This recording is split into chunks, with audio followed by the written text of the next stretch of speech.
Hello दोस्तों, स्वागत है आपका आईएएस पीसीएस विजडम विंग्स पर। और आज हम आपको लेके आ रहे हैं यूपीएससी आईएएस एग्जाम जो कि प्रीलिम्स हुआ है।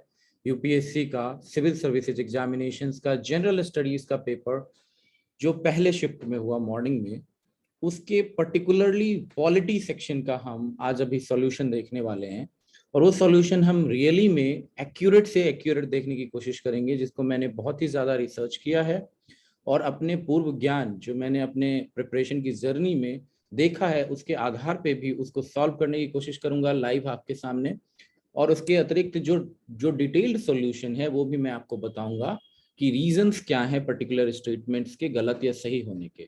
तो ये ज़्यादा से ज़्यादा ऑथेंटिक है, एक्यूरेट होगा।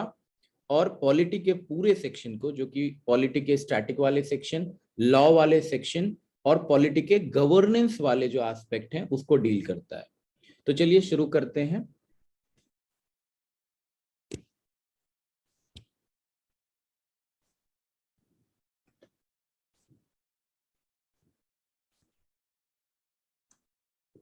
तो आप देखें, ये जो क्वेश्चन आया है उसमें पर्टिकुलरली जो सेट मुझे मिला है ऑनलाइन, जिसको मैंने सॉल्व करने की कोशिश करी है, वो उसमें 11वें नंबर से पॉलिटी स्टार्ट हो रहा है। और 11वें नंबर पे ये following consider the following statements statements दिए गए हैं चार।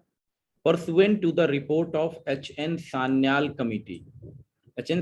सान्याल कमिटी की रिपोर्ट के बाद contempt of court act 1971 pass किया गया था, पहला स्टेटमेंट है। दूसरा स्टेटमेंट है constitution of India empowers the supreme court and high courts to punish for contempt of themselves, ठीक है। और तीसरा है constitution of India defines civil contempt and criminal contempt. चौथा है in India parliament is vested with the powers to make laws on contempt of court. अब इसमें हमें देखना यह है कि किस तरीके से कौन सा स्टेटमेंट सही है और कौन सा स्टेटमेंट गलत है। तो आप देखें कि जो मैंने रिसर्च किया है, जो एक्यूरेटली मैं बताने की आपको कोशिश करूंगा, उसमें हम देखें कि contempt of court, constitution of India ने सुप्रीम कोर्ट और हाई कोर्ट्स को कोर्ट्स ऑफ रिकॉर्ड बनाया है। और इस कोर्ट्स ऑफ रिकॉर्ड का मतलब ये होता है कि उनके पास power to punish for acts of contempt against them है। मतलब उनके अगेंस्ट अगर कंटेम्प्ट करता है कोई भी व्यक्ति, कोई भी संस्था या किसी भी तरीके से मीडिया में, तो हाई कोर्ट और सुप्रीम कोर्ट के पास ये पावर्स है कि वो एक्ट्स ऑफ कंटेम्प्ट को पनिश कर सके, पिनलाइज कर सके, उन पे जुर्माना भी लगा सके। ये कॉन्स्टिट्यूशन ऑफ इंडिया बताता है, ठीक है। तो इस तरीके से अगर हम देखें तो जो पहला स्टेटमेंट है, वो पहला स्टेटमेंट आपको क्या हो जाएगा, दूसरा स्टेटमेंट क्या हो जाएगा, constitution of India empowers the supreme court and high courts to punish for contempt of themselves. तो ऑब्वियसली कॉन्स्टिट्यूशन ऑफ इंडिया ने एम्पावर किया है सुप्रीम कोर्ट और हाई कोर्ट को पनिश करने के लिए कंटेम्प्ट ऑफ देमसेल्व्स। तो दूसरा स्टेटमेंट बिल्कुल ही सही है, ये स्टेटमेंट, दूसरा स्टेटमेंट, ओके। उसके बाद आपको ये पूछा गया है बाकी स्टेटमेंट, तो देख लेते हैं हम लोग कि बाकी स्टेटमेंट किस तरीके से है। और ये कॉन्स्टिट्यूशन में आर्टिकल 119 में आता है, which makes it courts constitutional power. और ये पार्लियामेंट के द्वारा नहीं लिया जा सकता है, ठीक है, कोर्ट के द्वारा। अब इसमें यह भी है कि court of contempt of court also in article 142(2) it is stated that Parliament, the Supreme Court shall have all and every power to make any order on punishment of contempt of itself. जो right to freedom of speech है वो भी restrict किया जा सकता है contempt of court के दायरे में, ओके। उसके बाद आपको देखा जाए तो 1961 में एक कमेटी बनाई जाती है एच.एन. सन्याल जी की, जो एडिशनल सॉलिसिटर जनरल हैं, जिनको अपॉइंट किया गया था कंटेम्प्ट लॉज को एग्जामिन करने के लिए। और उसके बाद ही उनके रिकमेंडेशन को इनकॉर्पोरेट करते हुए कंटेम्प्ट ऑफ कोर्ट एक्ट 1971 आया, जिसको इनैक्ट किया पार्लियामेंट ऑफ इंडिया ने। और जो अभी तक करंट लेजिस्लेशन है इसमें डिफाइन किया गया इस एक्ट में, कंटेम्प्ट ऑफ कोर्ट्स एक्ट 1971 में, सिविल एंड क्रिमिनल कंटेम्प्ट। तो कहने का मतलब ये है कि एच.एन. सन्याल वाला जो आपका स्टेटमेंट है वो बिल्कुल सही है कि एच.एन. सन्याल के कमेटी के द्वारा जो रिकमेंडेशन दिया गया उसके उसके बिहाफ पे, उसके रिकमेंडेशन पे कंटेम्प्ट ऑफ कोर्ट्स एक्ट 1971 बनाया गया पार्लियामेंट ऑफ इंडिया के द्वारा। और ये एक्ट डिफाइन करता है सिविल एंड क्रिमिनल कंटेम्प्ट को, ना कि कॉन्स्टिट्यूशन ऑफ इंडिया। तो अमेंडेड इन 2006 2006 में इसमें अमेंडमेंट होता है इस एक्ट में। तो इतनी जानकारी अगर आपके पास है तो आप इस क्वेश्चन को सॉल्व कर सकते हैं। तो इस क्वेश्चन को हम लोग देखते हैं कि और क्या लिखा हुआ है। तो इसमें अगर हम देखें तो पहला statement, pursuant to the report of H N. Sanyal committee, H N. Sanyal committee की रिपोर्ट के बाद contempt of courts act 1971 pass हुआ। तो ये बिल्कुल सही स्टेटमेंट है पहला। कॉन्स्टिट्यूशन ऑफ इंडिया एम्पावर करती है सुप्रीम कोर्ट और हाई कोर्ट को, कंटेम्प्ट अगर कोई करेगा कोर्ट के अगेंस्ट में तो उनको पावर दिया गया है कोर्ट्स को कि वो पनिश कर सकती है वैसे लोगों को।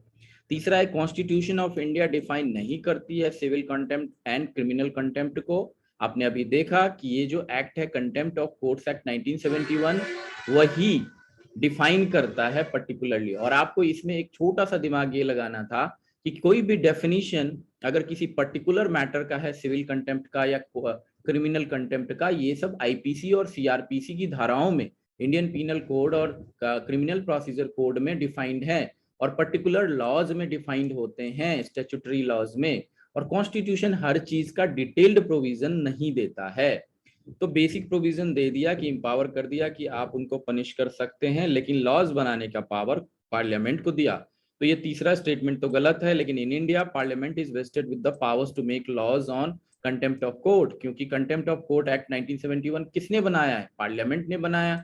तो ये भी कॉमन सेंस से चौथा स्टेटमेंट बिल्कुल सही है और कॉमन सेंस से थर्ड स्टेटमेंट गलत हो जाएगा। तो अगर हम देखें तो ये आप क्वेश्चन के ऑप्शंस में अगर आप जाएंगे 1 2 ओनली, 1 2 4, 3 4 एंड 3 ओनली। तो 3 तो गलत है, तो 3 गलत है तो सी और आपका डी गलत हो जाएगा, हट जाएगा, एलिमिनेट हो जाएगा। और जो आपका 1 2 एंड 4 है वो आंसर आ जाएगा। तो आंसर इसका बी है। आप इसको एक बार और कंफर्म हो लें, आंसर इसका बी है। पहला स्टेटमेंट सही है, दूसरा स्टेटमेंट सही है और चौथा स्टेटमेंट सही है, तीसरा स्टेटमेंट गलत। Okay, let's move on to the another question. ये क्वेश्चन आपके कुछ बेसिक्स से हैं, कुछ स्टैट्यूटरी पावर्स हैं। तो ये आपके कंटेम्प्ट जो प्रोविजंस हैं वो लगातार चर्चा में रहे हैं, पिछले 2-3 साल से ज्यादा यूज हो रहा है कंटेम्प्ट।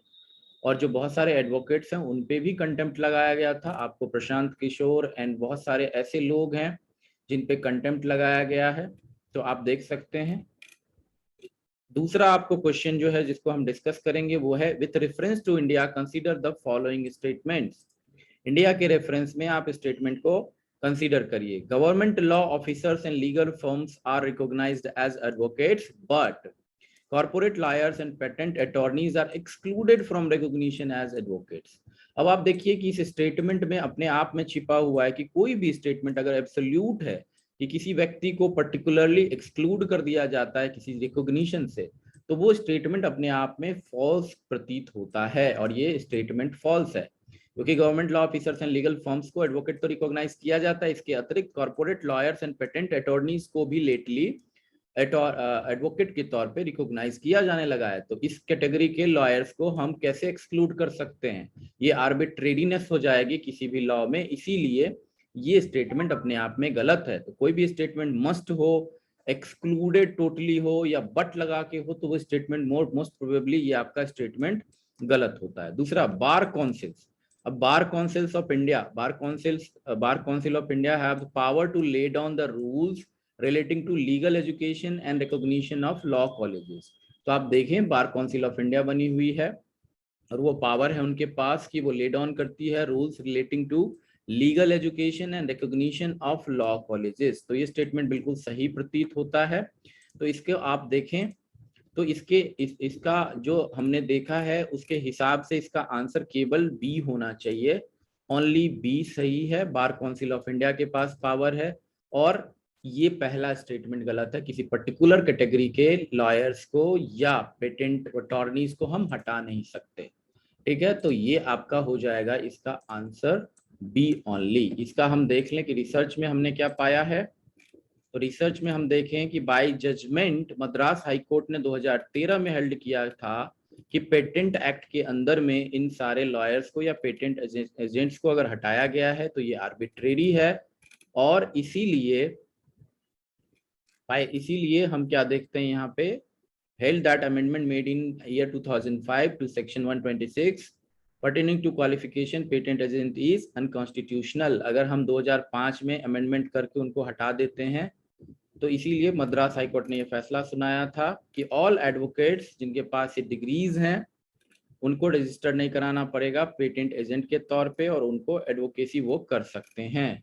दूसरा, bar council of India statutory body है जो कि पार्लियामेंट ने by parliament to regulate and represent the Indian bar. Statutory body के तौर पे बार काउंसिल ऑफ इंडिया को क्रिएट किया गया है और पार्लियामेंट उसको लॉ बना के उसके अंदर में बार काउंसिल ऑफ इंडिया अपना इंडिपेंडेंटली काम करती है। और ये रेगुलेटरी फंक्शन जिस तरीके से बाकी जो प्रोफेशनल बॉडीज हैं उनके अपने जो रेगुलेटरी बॉडीज हैं उसी तरीके से लॉ के लिए भी है।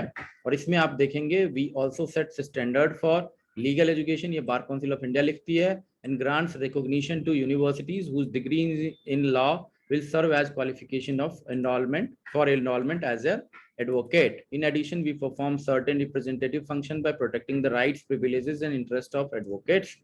और इसीलिए आप देखें बार council of India advocates act 1961 के अंदर में स्टैब्लिश किया गया है और सेक्शन 7 में इसके रेगुलेटरी और रिप्रेजेंटेटिव मैंडेट दिए गए हैं। तो ये बिल्कुल क्लियर है आपके आंसर में। अब आगे देखें, अब ये किस तरीके का है ये क्वेश्चन, ये एक्चुअली एक तरीके का गवर्नेंस का क्वेश्चन हो गया। स्टैट्यूटरी प्रोविजंस पूछे जा रहे हैं और बहुत डीप पूछे जा रहे हैं। बार काउंसिल वाला ये बहुत ही इजी था कि बार काउंसिल ऑफ इंडिया क्या काम करती है, जो कि एक स्टैट्यूटरी बॉडी है। स्टैट्यूटरी बॉडी के क्वेश्चंस लगातार पूछे जाते रहे हैं, बट जो पहला है कि गवर्नमेंट लॉ ऑफिसर और बाकी पेटेंट अटॉर्नीज में जो डिफरेंस है, तो यहाँ पे बस कॉमन सेंस से ही आप ये सॉल्व कर सकते थे कि जरूर इसमें कुछ ना कुछ दिक्कत है, तभी इसमें एक्सक्लूडेड लिखा है। और एक्सक्लूजन जो है वो अलाउड नहीं है किसी भी तरीके से किसी भी धंधे वाले व्यक्ति को। आर्टिकल 19 में अगर वो लीगल है, अगर वो हेल्थ को खराब नहीं करता है और वो लॉ को फॉलो करता है, तो डेफिनेटली उसको एक्सक्लूड नहीं कर सकते आप। राइट टू लाइवलीहुड के अगेंस्ट में हो जाएगा आर्टिकल 19 में। तो इसीलिए 1 गलत है, 2 सही है। अब देखिए, A bill amending, अगर हम इसको देखें इस क्वेश्चन को, A bill amending the constitution requires a prior recommendation of the president of India।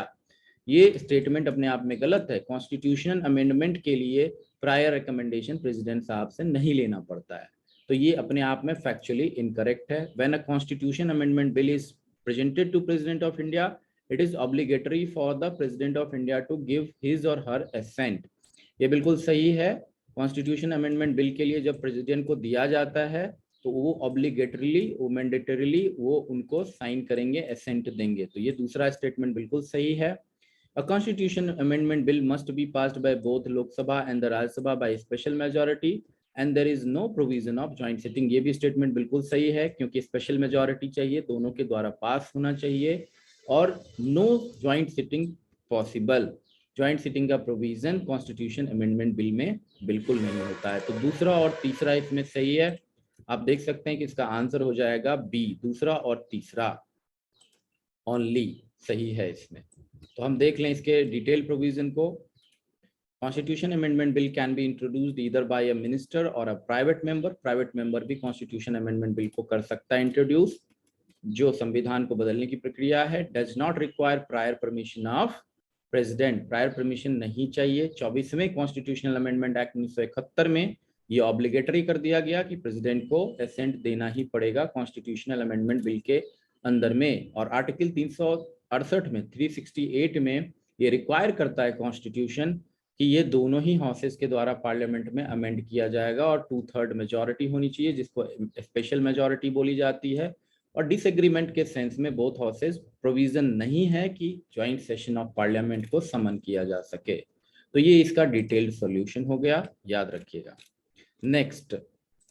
Next अगर हम देखें कि constitution of India classifies the minister into 4 ranks: cabinet, minister of state, independent minister of state and deputy minister. देखिए ये एक तो बहुत detailed लिखा गया है, तो इतना डिटेल्ड किसी भी चीज के बारे में निट्टी एंड ग्रिटी कॉन्स्टिट्यूशन में नहीं लिखा जाता है, तो ये अपने आप में गलत प्रतीत होता है। दूसरी बात ये है कि कॉन्स्टिट्यूशन ऑफ इंडिया किसी भी तरीके से क्लासिफाई नहीं करती है किसी भी मिनिस्टर को, और इनफैक्ट कैबिनेट वर्ड केवल एक आर्टिकल में लिखा गया है, वो भी बाद में जोड़ा गया था। और इसीलिए ये जो आपका कॉन्स्टिट्यूशन ऑफ इंडिया का क्लासिफिकेशन हो, ये नहीं है। ये एक कन्वेंशनल क्लासिफिकेशन है, अलग से किया गया है। इसमें cabinet minister, minister of state और बाकी सारे मिनिस्टर्स को एक कन्वेंशन के जरिए इसको किया जाता है। इसका डिटेल प्रोविजन हम देखेंगे तो पहला गलत है, पहला बिल्कुल गलत है। दूसरा, the total number of minister in union government, union government में, केंद्र सरकार में प्राइम मिनिस्टर को इंक्लूड करते हुए 15% से ज्यादा मेंबर नहीं हो सकते मिनिस्टर के तौर पे लोकसभा में। ये प्रोविजन बिल्कुल सही है, ये प्रोविजन दिया गया है लेटली अमेंडमेंट के थ्रू। तो आप सेकंड ओनली इसमें सही मानेंगे, और इसमें हम देख लेते हैं कि सेकंड ओनली बी ऑप्शन है आपका, तो बी ऑप्शन सही हो जाएगा। तो ये 14 नंबर क्वेश्चन का हम डिटेल्ड प्रोविजन देखें। Council of Ministers (COM) is not a single body but a composite body consisting of ministers of different ranks. The Constitution does not classify the members of Council of Ministers into different ranks. The classification is done informally following British practice. तो इस चीज को हम याद रखेंगे और आगे बढ़ते हैं। 15वां हम देखें क्वेश्चन। 15वां क्वेश्चन क्या है कि एक्सक्लूसिव पावर लोकसभा का इनमें से क्या है जो केवल लोकसभा के पास है, राज्यसभा के पास नहीं है। To ratify the declaration of emergency, ये बिल्कुल गलत है। ये एक्सक्लूसिव पावर केवल लोकसभा का नहीं है, इमरजेंसी दोनों ही हाउसेज के द्वारा पास होता है। और ये भी इमरजेंसी एक बहुत ही जेनरिक टर्म लिखा है, तो यहाँ पे डिफरेंट डिफरेंट इमरजेंसी में डिफरेंट डिफरेंट पावर्स हैं दोनों बॉडीज के पास, लेकिन एक्सक्लूसिव पावर लोकसभा के पास नहीं है। तो ये पहला गलत हो जाएगा। To pass the motion of no confidence against the council of ministers, ये बिल्कुल सही है, क्योंकि लोकसभा के प्रति जो है मिनिस्टर्स जिम्मेदार होते हैं, काउंसिल ऑफ मिनिस्टर्स लोकसभा के प्रति जिम्मेदार होती है लोअर हाउस ऑफ पार्लियामेंट के प्रति। इसीलिए मोशन ऑफ नो कॉन्फिडेंस भी काउंसिल ऑफ मिनिस्टर्स का केवल एंड केवल लोकसभा में आएगा। तो ये दूसरा स्टेटमेंट बिल्कुल सही है। और तीसरा जो है to impeach the president of India, इसको भी किसी भी राज्यसभा में जो अपर हाउस है और लोकसभा में जो लोअर हाउस है, दोनों ही सदनों में इम्पीचमेंट प्रोसेस स्टार्ट किया जा सकता है। इसीलिए ये एक्सक्लूसिव पावर नहीं होगा केवल लोकसभा का, तो ये गलत है। तो केवल एक्सक्लूसिव पावर क्या है? नो कॉन्फिडेंस मोशन लाना काउंसिल ऑफ मिनिस्टर्स के अगेंस्ट, क्योंकि वो इसके प्रति जिम्मेदार होते हैं। तो इसमें केवल टू ओनली आपका आंसर हो जाएगा, टू ओनली बी आंसर है इसका। तो लगभग आप देख रहे हैं कि लगभग सारे पॉलिटी वाले क्वेश्चन का अभी तक हम बी आंसर ही देख रहे हैं मोस्टली, तो पता नहीं क्या है, आगे भी देखेंगे। Other provisions of article 75, article 75 में ये बताया गया है कि टोटल नंबर ऑफ मिनिस्टर जो होते हैं including prime minister in the council of minister shall not exceed 15% of total number of members of house of the people. 15% से ज्यादा नहीं होना चाहिए लोकसभा में मिनिस्टर्स की संख्या काउंसिल ऑफ मिनिस्टर्स में, जिनमें प्रधानमंत्री भी इंक्लूड है। ये पिछले वाले क्वेश्चन का है। अभी जो नेशनल इमरजेंसी वाला क्वेश्चन था, can be imposed under article 352 में नेशनल इमरजेंसी लगाया जाता है और इसको अप्रूव किया जाता है दोनों हाउसेस ऑफ पार्लियामेंट के द्वारा 1 महीने के इशुएंस ऑफ इमरजेंसी के अंदर अंदर करना होता है। और जो every resolution approving the proclamation must be passed by either house of parliament by a special majority.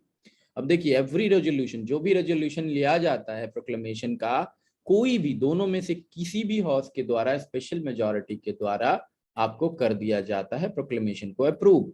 Majority of a total membership of that house, ये स्पेशल मेजॉरिटी का केस है, and majority of not less than 2/3 of members of house present and voting.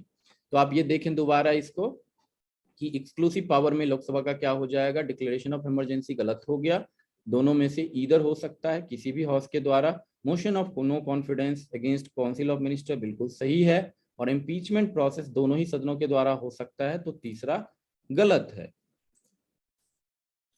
और no confidence की अगर हम बात करें तो can be moved by any member of the house, can be moved only in Lok Sabha and not Rajya Sabha.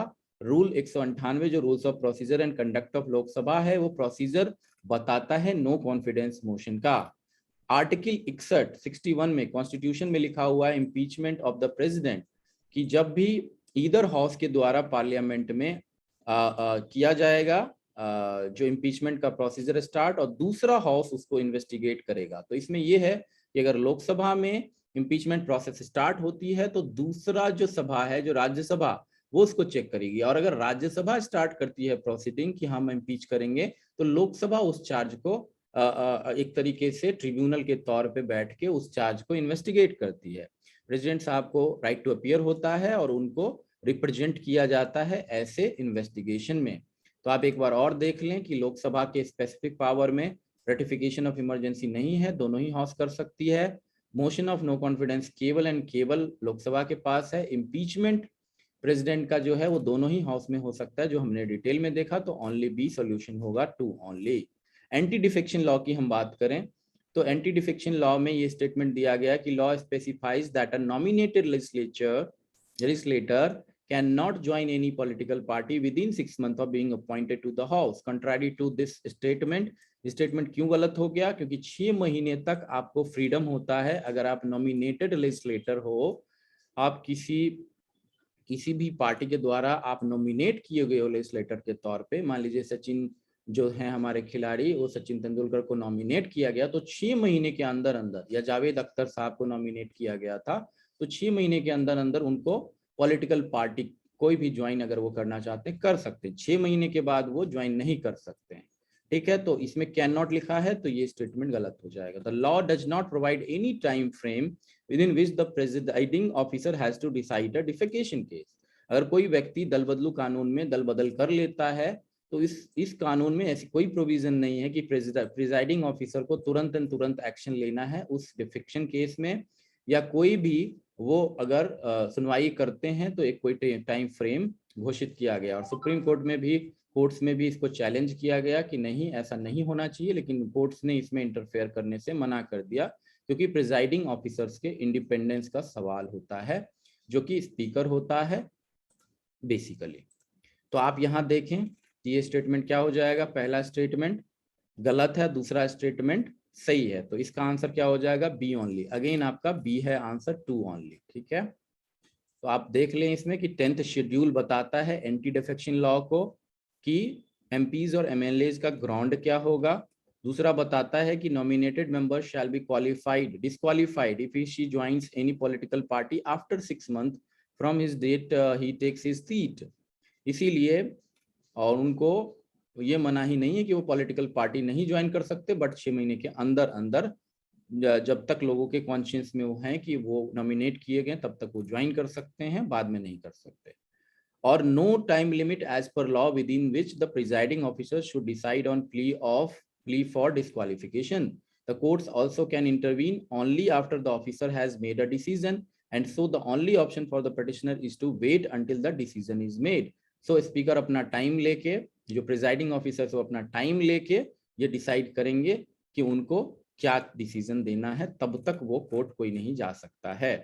तो anti defection law आपने देख लिया, ये भी कन्वेंशनल एरिया, इससे काफी सारे क्वेश्चंस आते रहे हैं एंटी डिफेक्शन लॉ में, तो ये कोई नया एरिया नहीं है। क्वेश्चंस बहुत ही अच्छे हैं इसमें, जो स्टैटिक वाले हैं बनाए जा सकते हैं अगर आपने बेसिक्स को रिवाइज किया है तो। Attorney general of India and solicitor general of India are the only officers of government who are allowed to participate in the meetings of parliament of India. देखिए, attorney general of India and ministers को तो मनाही नहीं है parliament of India के meetings में participate करने में, but solicitor general of India का जिक्र नहीं है किसी भी तरीके से कॉन्स्टिट्यूशन में, और इसीलिए ओनली ऑफिसर्स लिखना यहाँ पे दोनों लोगों का नाम लेके ये गलत है। तो ये स्टेटमेंट अपने आप में गलत है। पहला, according to constitution of India attorney general of India submits his resignation when the government which appointed him resigns.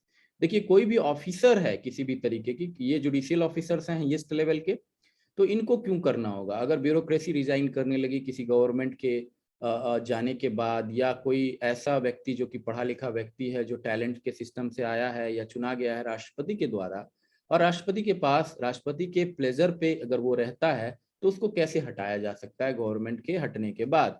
तो ये स्टेटमेंट अपने आप में फिर से गलत है। तो ये दोनों स्टेटमेंट गलत है। इसका आंसर जो है वो बेसिकली आपका हो जाएगा, आंसर हो जाएगा नीदर, डी हो जाएगा आंसर। इसमें 17th में डी हो जाएगा आंसर। अब आप देख लीजिए, every minister and attorney general of for India shall have the right to speak और प्रोसीडिंग्स, कोई भी ज्वाइंट सिटिंग में कमिटी ऑफ पार्लियामेंट में जहां पे कि वो मेंबर के तौर पे लिस्टेड है, by shall not be virtue of article be entitled to vote, लेकिन वो वोट नहीं कर सकता। तो ये क्वेश्चन पहले भी पूछ चुका है, यहाँ पे क्वेश्चन को अलग कर दिया गया है। यूपीएससी में ऐसी परंपराएं हैं कि क्वेश्चन को, टॉपिक को रिपीट किया जाता है, क्वेश्चंस को चेंज कर दिया जाता है स्टेटमेंट को, लेकिन बेसिक्स वही रहेंगे, क्योंकि उनको बेसिक्स तो चेक करना ही है आपका। आर्टिकल 88 ले करता है कि पार्लियामेंट्री पोजीशन जो अटॉर्नी जनरल ऑफ इंडिया का है वो आपको पोस्ट ऑफ मिनिस्टर के पैरेलल में है। और आर्टिकल ये कहता है कि मिनिस्टर और अटॉर्नी जनरल को आर्टिकल 88 के अंदर में right to speak in parliament and proceedings में रहने का अधिकार है पूरा का पूरा, दोनों ही सदनों में, लोकसभा एंड राज्यसभा में। और ये आर्टिकल 88 वाला स्टेटमेंट पहले पूछा जा चुका है यूपीएससी के प्रीवियस ईयर क्वेश्चंस में। That's why previous year questions बहुत ही अहम होते हैं। Solicitor general of India subordinate होते हैं अटॉर्नी जनरल ऑफ इंडिया के, और वो सेकंड लॉ ऑफिसर हैं। सबसे हाईएस्ट ऑफिसर कौन हो गए? Attorney general. Second law officer कौन हो गए? Solicitor general of India. तो ये करेंटली तुषार मेहता हैं। और अटॉर्नी जनरल की तरह solicitor general additional solicitors advice करते हैं गवर्नमेंट को on behalf of union of India. वो केस देखते हैं, लड़ते हैं, और उनका लॉ बनाया गया है law officers rules 1972। Unlike post of Attorney General of India, which is a constitutional post under Article 76, आपको अटॉर्नी जनरल ऑफ इंडिया कहाँ पे लिखा गया? आर्टिकल 76 में। अटॉर्नी जनरल के बारे में डिटेल्ड मेंस में भी पूछा जा चुका है पहले यूपीएससी में। The post of solicitor general and the additional solicitor generals are merely statutory. तो सॉलिसिटर जनरल का पोस्ट स्टैट्यूटरी पोस्ट है, जो कि लॉ ऑफिसर्स वाले 1972 रूल से डिफाइन होता है और चलता है। Appointment committee of cabinet recommend करती है appointment and officially appoints the solicitor general. जबकि यहाँ पे आप देखें तो जो अटॉर्नी जनरल ऑफ इंडिया है उनका पूरा का पूरा अपॉइंटमेंट एंड उनके जो कार्यकाल है वो आपको यूनियन गवर्नमेंट तय करती है और प्रेसिडेंट के द्वारा वो नियुक्त होते हैं। तो अटॉर्नी जनरल ऑफ इंडिया जो है एग्जीक्यूटिव का एक महत्वपूर्ण अंग है। और आप यहाँ देखें तो इसका आंसर डी हो जाएगा, दोनों स्टेटमेंट गलत। विद रेफरेंस टू रिट्स, और रिट्स देखिए, रिट्स बहुत अहम होता है लॉ में भी और पॉलिटी में भी। तो writs issued by courts in India, और जो हाईएस्ट बॉडीज होते हैं रिट इशू करने वाले वो सुप्रीम कोर्ट और हाई कोर्ट्स होते हैं। तो इसके में आप दो चीजें पूछी गई है, मैंडेमस और को वारंटो के ऊपर में स्टेटमेंट। तो mandamus will not lie against a private organisation unless it is interested with the public duty.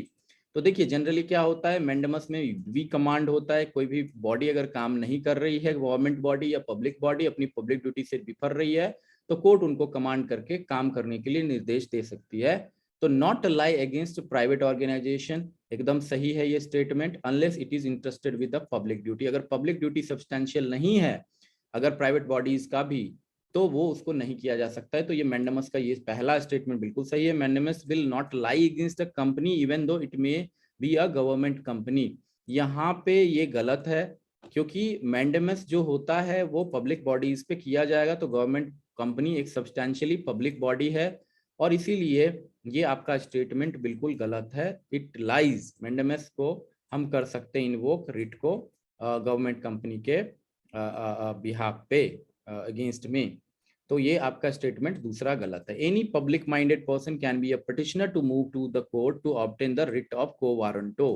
कोई भी पब्लिक माइंडेड पर्सन पिटिशनर के तौर पे मूव कर सकता है को warranto by what warrant of you have holding that public body. तो ये तीसरा स्टेटमेंट भी सही है। तो 1 and 3 आप देखें तो 1 and 3 इसमें सही है। हम देख लेते हैं कि 1 and 3 सी है इसका आंसर, ठीक है। दूसरा इसमें गलत है, तो दूसरा अगर आप छांटेंगे ए बी एंड डी तो भी आपका आंसर सी आ जाएगा। जरा इसको डिटेल में देख लेते हैं हम। मैंडेमस का मतलब ये होता है कि ये कोर्ट के द्वारा इशू किया जाता है पब्लिक ऑफिशियल के लिए, पब्लिक कॉर्पोरेशन के लिए, ट्रिब्यूनल के लिए, इंफीरियर कोर्ट के लिए और गवर्नमेंट के लिए। तो आप देख रहे हैं पूरे जो गवर्नमेंट के ही ऑर्गन्स हैं तीनों पार्ट, उनके लिए ही ये किया जाता है। It can not be issued against a private individual और बॉडी, द प्रेसिडेंट और गवर्नर्स ऑफ स्टेट और अगेंस्ट अ वर्किंग चीफ जस्टिसेज। तो जो महामहिम लोग हैं, चीफ जस्टिस, गवर्नर, प्रेसिडेंट और प्राइवेट इंडिविजुअल भी और प्राइवेट बॉडीज भी, उसके अगेंस्ट में मैंडेमस नहीं कर सकते आप। इसके बाद जो रिट ऑफ को वारंटो है उसका कंडीशन यहाँ पे दिया गया है कि बार नहीं है, फंडामेंटल और लीगल राइट अगर ब्रीच हो रहा है तो आप जा सकते हैं इसको पब्लिक इंटरेस्ट लिटिगेशन के तौर पे भी। और इसको the application made by applicant should be bona fide, आपको बस बोनाफाइड होना चाहिए, सही होना चाहिए, सच्चा होना चाहिए जो भी आप चार्जेस लगा रहे हैं किसी भी बॉडी के अगेंस्ट में। तो इसीलिए पब्लिक इंटरेस्ट में लिया जाता है, इसीलिए स्टेटमेंट्स जो आपको था कि पब्लिक स्पिरिटेड पर्सन जा सकता है को वारंटो को लेके कोर्ट में, तो डेफिनेटली वो सही है स्टेटमेंट, ठीक है। अब आप देखें next question, Ayushman Bharat digital mission. तो ये आपको एक जो देखें तो एक तरीके का ये गवर्नेंस का क्वेश्चन है और ये करंट अफेयर्स के क्वेश्चन है। 2021 में इसकी बहुत चर्चा हुई है, आयुष्मान भारत डिजिटल मिशन। तो आपको जितने भी आपके संस्थाएं हैं जो कि मेडिकल सर्विसेज प्रोवाइड करती हैं, उसको डिजिटलाइज करने का काम डिजिटल कार्ड के थ्रू और डिजिटल रिकॉर्ड्स के थ्रू करने की जो यहाँ पे कवायद हुई है वो हुआ है। और इसीलिए अब देखिए यहाँ पे क्या लिखा हुआ है, private and public hospitals must adopt it. और मस्ट वाली बात जो होती है थोड़ा सा लिबरल इकोनॉमी में सही नहीं होता, क्योंकि हमने लिबरलाइज कर लिया और प्राइवेट बॉडीज को हम कोई भी जो कि लॉ के अगेंस्ट में नहीं है उसके लिए इन्वोक नहीं कर सकते कि अगर वो चाहें तो डिजिटल मिशन में आए, नहीं चाहें तो नहीं आए, उनको आप परसुएट कर सकते हैं। तो ये मोस्ट प्रोबेबली पहला स्टेटमेंट गलत होना चाहिए। As it aims to achieve universal health coverage, every citizen of India should be part of it ultimately. We never know about a government plan जो कि पूरा का पूरा कवरेज नहीं ऑलरेडी दे रहा है।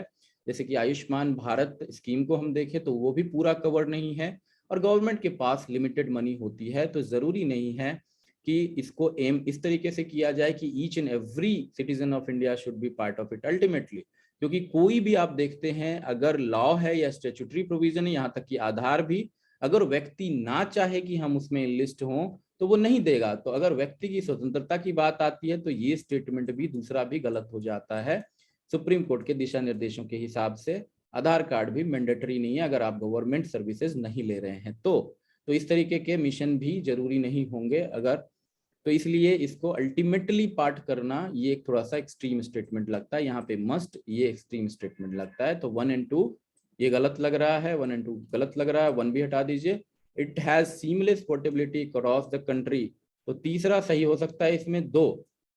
सीमलेस पोर्टेबिलिटी भी एक ऐसा इशू है कि हमारे पास डिजिटलाइजेशन के लिए बहुत सारे इश्यूज होते हैं, तो सीमलेस पोर्टेबिलिटी हो भी सकती है, नहीं भी हो सकती है, बट सीमलेस पोर्टेबिलिटी के लिए काम इसमें किया गया है आयुष्मान भारत डिजिटल मिशन में कि end to end connectivity and portability हो सके। तो तीसरा स्टेटमेंट मेरे हिसाब से इसमें मोस्टली सही होना चाहिए। एक बार देख लेते हैं इस चीज को कि इसका डिटेल सोल्यूशन क्या है और Ayushman Bharat digital mission itself क्या है। आयुष्मान भारत डिजिटल मिशन को देखें तो बजटरी एलोकेशन 1600 करोड़ रुपया किया गया 5 साल के लिए। तो आप देख रहे हैं कि 5 साल में ही पूरा इंडिया कवर कर लेगा, ऐसा कोई जरूरी तो है नहीं। अंडर द मिशन और लिमिटेड इसमें 1600 करोड़ ही है, तो एलोकेशन अगर खत्म हो गया 5 साल के बाद सरकार बदल गई तब क्या होगा। तो every citizen is not like must, every institution is not must. Under the mission citizens will be able to create their Ayushman Bharat health account number, able to create, not must or necessary to create, to which their digital health records can be linked। और यहाँ पे देखिए can be linked, not shall be linked और not must be linked।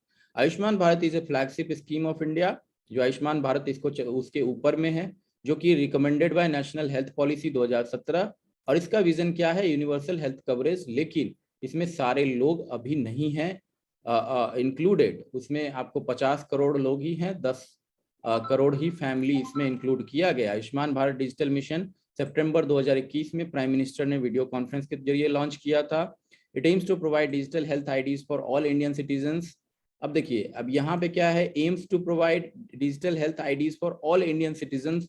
तो इसमें थोड़ा सा शंका बनती है, to help hospitals, insurance firms and citizens access health records electronically when required. तो इसमें आंसर चेंज भी हो सकता है 2, लेकिन हम यहाँ पे देखें it aims to provide digital health IDs for all citizens. ठीक है, ऑल सिटीजन्स को ये करता है, एम करता है। तो एम करना और एक्चुअल में होना एक अंतर है, लेकिन वो स्टेटमेंट हम दोबारा देखते हैं। The pilot project of mission has been announced by prime minister, Red Fort 2020 में किया पायलट प्रोजेक्ट और इम्प्लीमेंट किया जा रहा अभी 6 स्टेट और यूनियन टेरिटरीज में। National health authority under the ministry of health and family welfare will be the implementing agency.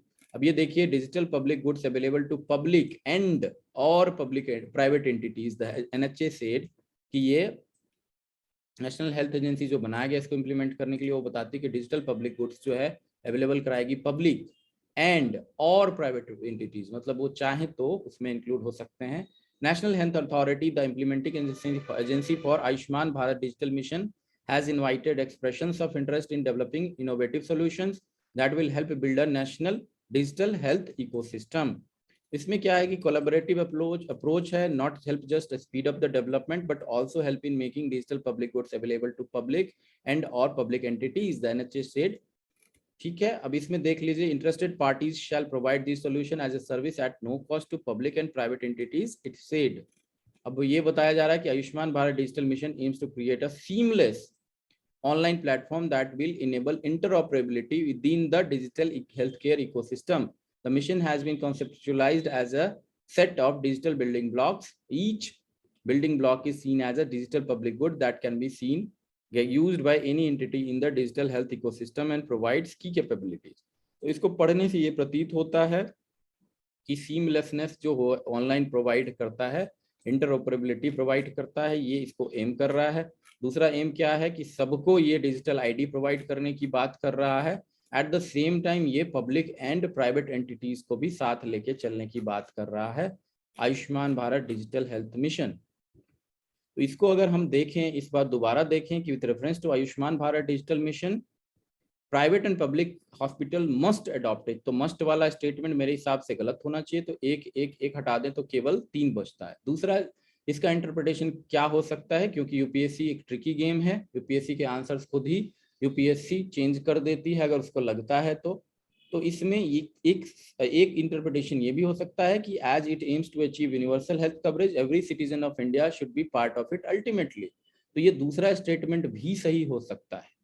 तो दूसरा और तीसरा अगर सही हो जाएगा तो इसके संभावना ये है कि 1, 2 एंड 3 भी इसका आंसर हो सकता है। तो इसका आंसर या तो बी होगा या डी होगा, आपके इसके इंटरप्रिटेशन पे डिपेंड करता है, क्योंकि जो ये मैंने मिनिस्ट्री की वेबसाइट से जो लिया है उसमें जो इंफॉर्मेशन लिखा हुआ है बहुत ही वेग इंफॉर्मेशन। उसके बाद देखें deputy speaker of Lok Sabha, Lok Sabha का डिप्यूटी स्पीकर के बारे में क्वेश्चन पूछा गया। तो आप देखिए कि सेकंड जो ऑर्डर के जो ऑफिसर्स हैं, जो सेकंड ऑर्डर्स के जो अपेक्स बॉडीज के सदस्य हैं, उनको भी पूछा जा रहा है। पहले स्पीकर पूछा जाता है, अब ये पूछा जा रहा है डिप्यूटी स्पीकर ऑफ लोकसभा। इसमें हम देख लें, पहले सॉल्यूशन को देख लेते हैं, उसके बाद हम चर्चा करेंगे इसके बारे में। तो डिप्यूटी स्पीकर ऑफ लोकसभा के बारे में कुछ फैक्ट हम देखते हैं पहले, और वही सब उसमें पूछा जा रहा है। तो इलेक्शन जो होता है डिप्यूटी स्पीकर का, also elected by Lok Sabha from amongst its members, Lok Sabha के अंदर में ही डिप्यूटी स्पीकर को चुना जाता है उनके मेंबर्स के द्वारा ही, लेकिन पहले स्पीकर को इलेक्ट कर दिया जाता है, उसके जस्ट बाद डिप्यूटी स्पीकर का चुनाव होता है लोकसभा के मेंबर्स के द्वारा अमॉन्ग देमसेल्व्स ओनली। इसके बाद देखें the date of election, date of election जो डिप्यूटी स्पीकर का है वो फिक्स किया जाता है स्पीकर के द्वारा, स्पीकर के द्वारा डेट ऑफ इलेक्शन फिक्स किया जाता है डिप्यूटी स्पीकर का। Date of election of speaker is fixed by president, जो स्पीकर का फिक्स करते हैं डेट ऑफ इलेक्शन वो प्रेसिडेंट साहब करते हैं, राष्ट्रपति साहब, लेकिन जो डिप्यूटी स्पीकर का करते हैं वो क्या, क्योंकि स्पीकर पहले चुना जा चुका है तो स्पीकर फिक्स करेंगे। तो आप ऐसे याद रखिए कि पहले प्रेसिडेंट चुनेंगे, किसको, डेट ऑफ इलेक्शन तय करेंगे स्पीकर के लिए, फिर स्पीकर का जब चुनाव हो जाएगा तो स्पीकर तय करेंगे कि date of election deputy speaker का कब होगा, क्योंकि उन्हीं के एब्सेंस में वो काम करेंगे डिप्यूटी स्पीकर साहब। तो ये देखिए आप यहाँ पे देख लेते हैं हम लोग अब स्टेटमेंट डिप्यूटी स्पीकर के लिए। As per rules of procedure and conduct of business in Lok Sabha the election of deputy speaker shall be held on such date as the speaker may fix. तो यहाँ पे बिल्कुल सही है कि डिप्यूटी स्पीकर का जो चुनाव होता है वो स्पीकर के द्वारा फिक्स किया जाता है, डेट ऑफ इलेक्शन। ये rules of procedure and conduct of business in Lok Sabha में मेंशन किया गया है। There is mandatory provision that the election of candidate as deputy speaker of Lok Sabha shall be from either the principal opposition party or the ruling party। ये गलत है, दोनों ही तरीके की चीजें, इसमें एम्बिग्युइटी है, इस स्टेटमेंट में नहीं है इस तरीके की बात। कोई भी मैंडेटरी प्रोविजन नहीं है कि प्रिंसिपल अपोजिशन पार्टी से होना चाहिए या रूलिंग पार्टी से होना चाहिए। एक कन्वेंशन के तहत जो है वो तय किया जाता है और कुछ भी मैंडेटरी प्रोविजन नहीं है इसके में, और वो चेंज होता आया है हिस्टोरिकली। तो दूसरा स्टेटमेंट गलत है, पहला स्टेटमेंट सही है। The deputy speaker has the same power as the speaker when presiding over the sitting of house and no appeal lies against his rulings.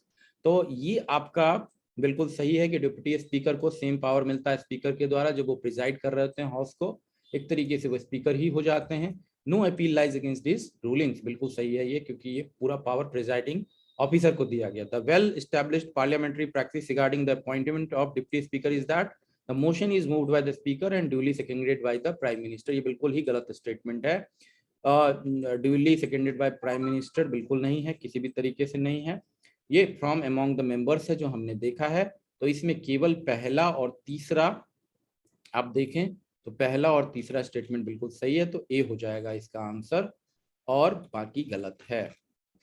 Next, तो अब ये चीजें आपको स्टैटिक पोर्शन में थी, कुछ गवर्नेंस के क्वेश्चन थे, कुछ करंट अफेयर्स थे, कुछ लॉ के लीगल क्वेश्चंस थे जो हमने देखा है। ये क्वेश्चन आपको इतने आए हैं, इसके अतिरिक्त भी क्वेश्चन है।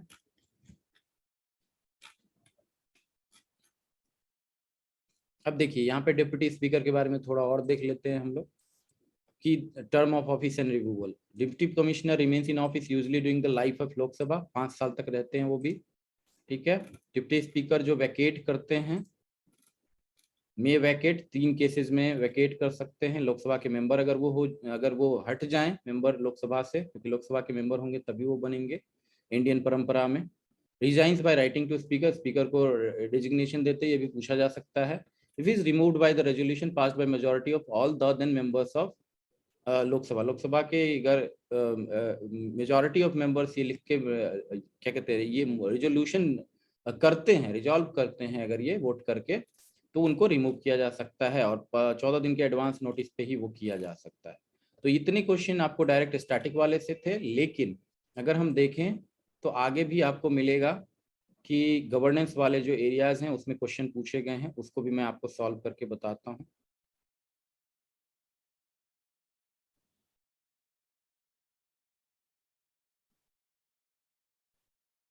देखिए 71 क्वेश्चन जो है आपका, ये गवर्नेंस का क्वेश्चन है पर्टिकुलरली।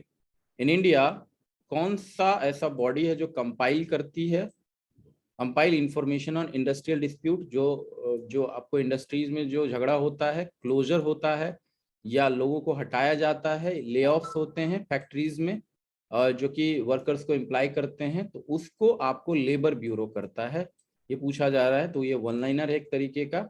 इसका इंफॉर्मेशन कौन कंपाइल कर रही है, लेबर ब्यूरो हर साल निकालती है एक रिपोर्ट, उसमें कंपाइल किया जाता है। आप देख सकते हैं यहाँ पे, आप देखें कि labour bureau brings out annually its publication on industrial disputes and closures, retrenchment and lay offs in industries in India, ठीक है। तो लेबर बॉडी का, लेबर ब्यूरो का वो काम है। तो लेबर ब्यूरो के बारे में आपको एक तरीके का गवर्नेंस क्वेश्चन है ये, बॉडीज एंड इंस्टीट्यूशंस का। In India what is the role of coal controllers organisation, coal controllers organisation CCO का क्या रोल है।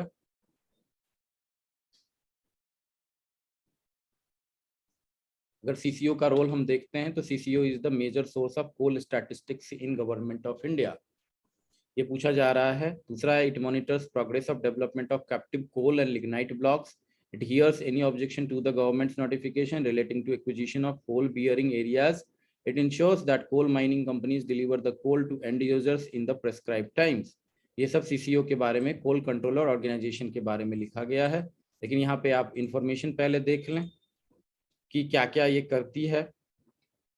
तो office of coal controller establish किया गया था 1916 में, ठीक है, और ओल्डेस्ट ऑफिस है ये इंडियन कोल सेक्टर का। मेन एम क्या है इसका, तो कोल रिक्वायरमेंट के लिए फर्स्ट वर्ल्ड वॉर के दरमियान इसको, कोल कंट्रोलर के ऑफिस को इरेक्ट किया गया था, बनाया गया था, और ये बहुत सारे एक्ट के थ्रू बनती है।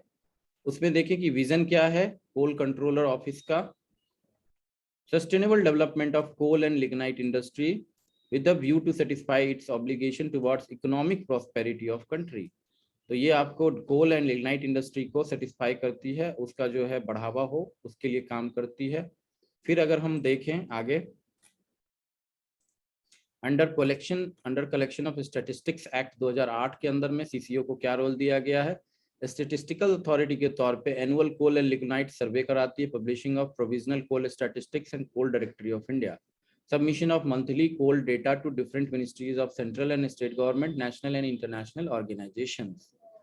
उसके अतिरिक्त आप देखें कि कोल बियरिंग एरिया के एक्ट के अंदर में क्या मिलता है इसको, सेंट्रल गवर्नमेंट के नोटिफिकेशन के खिलाफ acquisition of coal bearing and to furnish his report to central government, coal controller is competent authority under this act to hear any objection to central government notification relating to acquisition of coal bearing and to furnish his report to central government। कोई भी अगर challenge करता है central government के notification को, तो इसके अंतर्गत ये बॉडी इस पे एक्ट करती है। तो आप देखें यहाँ पे कि मॉनिटर्स, ये आपने देखा था कि it monitors progress of development of captive coal and lignite block, बिल्कुल सही है।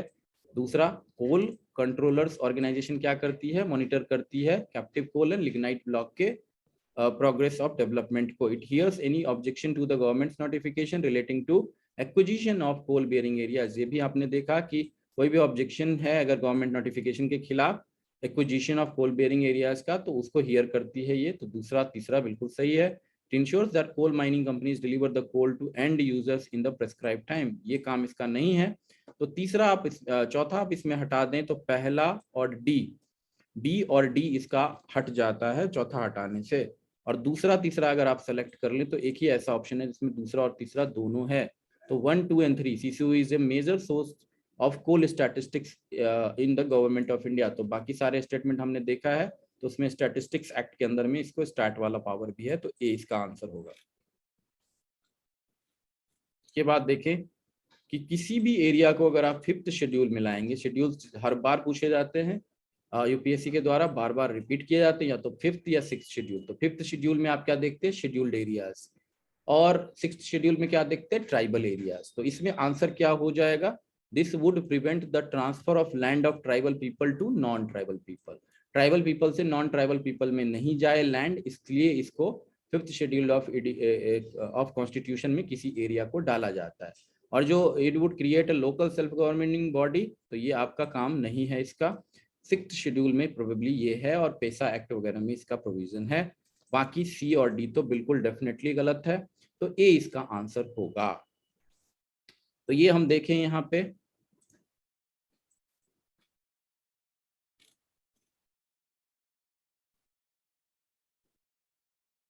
देखिए आपको ये चीज दिखाई देगा कि पब्लिक नोटिफिकेशन के द्वारा पर्टिकुलर पार्लियामेंट और legislature of state shall not apply to ऐसे शेड्यूल एरिया। और ये क्या करती है, रेगुलेशन के थ्रू क्या होता है, प्रोहिबिट और restrict the transfer of land by और among members of scheduled tribes in such area, regulate the allotment of land to members of ST in such area, regulate the carrying on of business as money lender by persons who lend money to members of ST in such area. तो ये सब सारा चीज इसमें हो रहा है, you can see that. Okay, तो ये आपका जो इसका आंसर हो जाएगा वो क्या हो जाएगा, this would prevent the transfer of land of tribal people to non tribal people. ए हो जाएगा 5th शेड्यूल वाले का आंसर। तो ये आपको ट्रेडिशनल पॉलिटी का क्वेश्चन था। जो ये लेबर ब्यूरो वाला क्वेश्चन था वो आपको गवर्नेंस का क्वेश्चन था, कोल कंट्रोलर ऑर्गेनाइजेशन गवर्नेंस का क्वेश्चन था। इंडियन, आप देखें नेक्स्ट क्वेश्चन 74th, तो इसमें हम देखेंगे the India sanitation coalition is a platform to promote sustainable solution sanitation and is funded by the government of India and World Health Organization। ये गलत है, हम देखेंगे इसको, इसका स्टेटमेंट क्यों गलत है। India sanitation coalition is a platform to promote sustainable sanitation, ये तो ठीक है, लेकिन फंडेड ये आपको जो है वो जो है इंडस्ट्री बॉडीज के द्वारा ये फंडेड है, हम देखेंगे इसको, ठीक है। The National Institute of Urban Affairs is a apex body of Ministry of Housing and Urban Affairs in Government of India and provide innovative solutions to address the challenges of urban India। तो दूसरा बिल्कुल सही है, तो इसका answer हो जाएगा B. अब इसका देखें डिटेल्ड सॉल्यूशन हम लोग कि क्यों पहला गलत था दूसरा सही है। तो इसका डिटेल्ड सॉल्यूशन इस तरीके से हम लोग देख सकते हैं। The India Sanitation Coalition launched in 2015 at FICCI, federation of Indian chamber commerce and industry. ये इंडस्ट्री बॉडी है इंडिया की, जो इंडस्ट्रियलाइजेशन के लिए बॉडी है वो फिक्की है। India sanitation coalition launched in June 2015। FICCI enables and supports safe and sustainable sanitation by bringing multiple organizations. तो ये चीज हम देख सकते हैं। India sanitation coalition was launch FICCI and it continues to be supported by FICCI. New Delhi में इसको खोला गया था। तो आप देखें तो ये वाले स्टेटमेंट में इसलिए 1 गलत है, ये फिक्की के द्वारा सपोर्टेड है, ना कि government of India and world health organization के द्वारा। दूसरा सही है क्योंकि ये एपेक्स बॉडी है national institute of urban affairs, ministry of housing and urban affairs का, ठीक है। तो आज 75वां अगर हम देखें तो इसमें हम देखते हैं constituted under the environment protection act 1986। कौन सा इसमें किया गया है कॉन्स्टिट्यूट, तो आप इसको डिटेल में देख सकते हैं यहाँ पे। और इसमें कुछ ट्रिक है, कुछ चीज इसमें जो है, जैसे national institute of urban affairs premium premier institute research capacity building and dissemination of knowledge for urban sector in India. It is registered as autonomous body under Ministry of Urban Development. ये पिछले question का detail था। अभी देखें कि central ground water authority, ठीक है, has been constituted under section 3(3) of Environmental Protection Act 1986 to regulate and control development and management of groundwater resources in the country. तो ये चीज आप देखें कि यहाँ पे कौन से एक्ट के अंदर में, एनवायरमेंट प्रोटेक्शन एक्ट EPA 1986 के अंदर में सेंट्रल ग्राउंड वाटर अथॉरिटी को कॉन्स्टिट्यूट किया गया है, जबकि सेंट्रल ग्राउंड वाटर बोर्ड जो है वो सबऑर्डिनेट ऑफिस है मिनिस्ट्री ऑफ वाटर रिसोर्सेज का। तो डेफिनेटली इसका स्टैट्यूटरी प्रोविजन नहीं है। स्टैट्यूटरी प्रोविजन किसका है? EPA 1986 के अंदर सेंट्रल ग्राउंड वाटर अथॉरिटी का।